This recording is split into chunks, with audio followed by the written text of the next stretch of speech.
ಇವತ್ತು DCC bank 9 ತಿಂಗಳಿಗೆ ಅಧ್ಯಕ್ಷ ಚುನಾವಣೆ ನಡೀತಾ ಇದಾರೆ.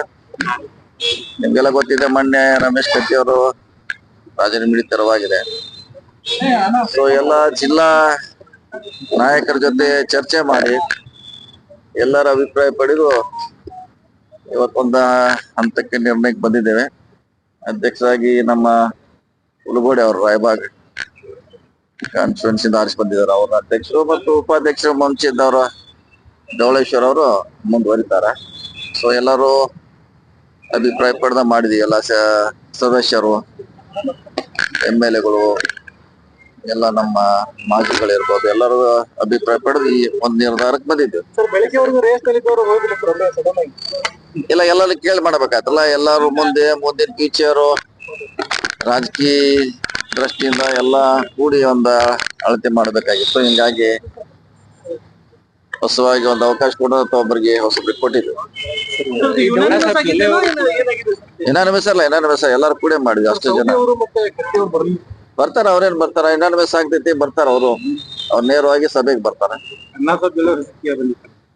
ಇಲ್ಲ, ಎಲ್ಲಾರು ಕೂಡ ಡಿಸ್ಟಿಸ್ ಮಾಡಿದ್ವಿ. ಬಹಳಷ್ಟು ಜನ ಅವ್ರದ್ದು ಇತ್ತು, ದೊಡ್ಡಗೌಡರದ್ದು ಇತ್ತು, ಆಮೇಲೆ ನಮ್ ಸುಭಾಷ್ ಢವಳೇಶ್ ಅವ್ರದ್ದು ಇತ್ತು, 3 ಮಂದಿ ಇತ್ತು, ಅರವಿಂದ್ ಪಾಟೀಲ್ ಅವ್ರದ್ದು ಇತ್ತು. ಕೊನೆಗೆ ಈ ನಿರ್ಧಾರಕ್ಕೆ ಬಂದಿತ್ತು. ಸ್ಟ್ರಾಟಜಿ ಏನಿಲ್ಲ, ಶಾಂತ ನಡಿಬೇಕು ಅನ್ನೋದು ಅಷ್ಟೇ ಸ್ಟ್ರಾಟಜಿ. ಶಾಂತ ಇರ್ಬೇಕು.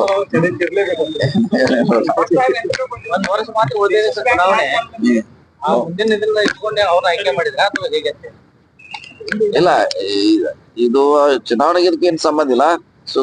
ಒಳ್ಳೆ ರೀತಿ ನಡೆಸ್ಬೇಕು ಆಡಳಿತ ಅಂತ ದೃಷ್ಟಿಯಿಂದ ಮಾಡಿ. ಯಾವ್ದ್ರೆ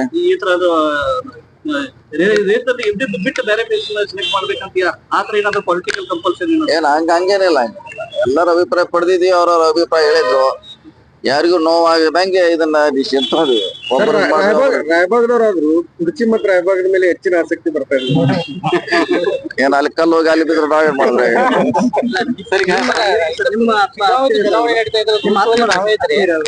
ಎಲ್ಲಾರು ಆತ್ಮೀಯರವ್ರು, ಅಷ್ಟು ಜನ ಆತ್ಮೀಯರ ನಮ್ಮ ಜೊತೆನೆ ಇದ್ದವ್ರು. ರಮೇಶ್ ಜಾರಕಿಹೊಳಿ ಅವರು, ಬಾಲಚಂದ್ರ ಜಾರಕಿಹೊಳಿ ಅವರು, ನೀವು ಕೂಡ ಫಸ್ಟ್ ಟೈಮ್ ಅಂದ್ರೆ ಬಹಳ ದಿನಗಳ ನಂತರ ರಾಜಕಾರಣಕ್ಕೆ ಎಂಟ್ರಿ ಕೊಟ್ಟಿದ್ದು. ಯಾಕೆ ಎಲ್ಲಾರ್ದು ಒಂದೊಂದು ಕ್ಯಾಂಡಿಡೇಟ್ ಇತ್ತಲ್ಲ. 3 ಮಂದಿ ಒಂದ್ ಬೇರೆ ಬೇರೆ ಕ್ಯಾಂಡಿಡೇಟ್ ಇತ್ತು. ಮತ್ತೆ ಒಂದೇ ಮಾಡ್ಲಿಕ್ಕೆ ಕೂಡ್ಲೇಬೇಕಾಯ್ತು, ಕೂಡಿದ್ವಿ.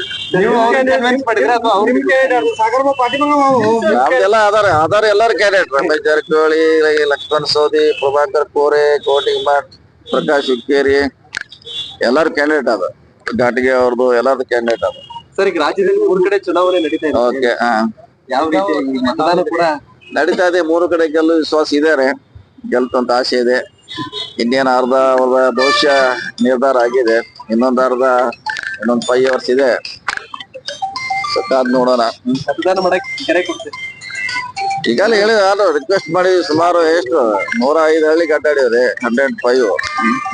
ಬೊಮ್ಮಾಯಿಯವ್ರು ಹೇಳ್ತಾರೆ ಓಲೈಕೆ ರಾಜಕಾರಣ ಮಾಡ್ತಾ ಇದ್ರಿ ಅಂತೇಳಿ. ಬೊಮ್ಮಾಯಿಯವ್ರು ಹೇಳ್ತಾ ಇದಾರೆ. ಯಾವ್ದ್ರೆ ಬೊಮ್ಮಾಯಿಯವ್ರು ಇವತ್ತು ಮತದಾನದಿಂದ ಓಲೈಕೆ ರಾಜಕಾರಣ ಮಾಡ್ತಾ ಇದಾರೆ ಕಾಂಗ್ರೆಸ್ನವರು. ನಾವ್ ಎಲ್ಲಾನು ಸಮಾನ ದೃಷ್ಟಿಯಿಂದ ನೋಡ್ತೀವಿ. ಯಾರು ಓಲೈಕೆ ಒಬ್ರಿಗೆ ಹೆಚ್ಚು ಕಡಿಮೆ ಅಲ್ಲ. ನಮ್ಮಲ್ಲಿ ಎಲ್ಲ ಸಮಾನ. ಬಸವಣ್ಣವರ ಸಿದ್ಧಾಂತ ನಮ್ಮಲ್ಲಿ ಸಮಾನ ಅವಕಾಶ, ಸಮಾನ ಮನಸ್ಕರ ಅಷ್ಟೇ.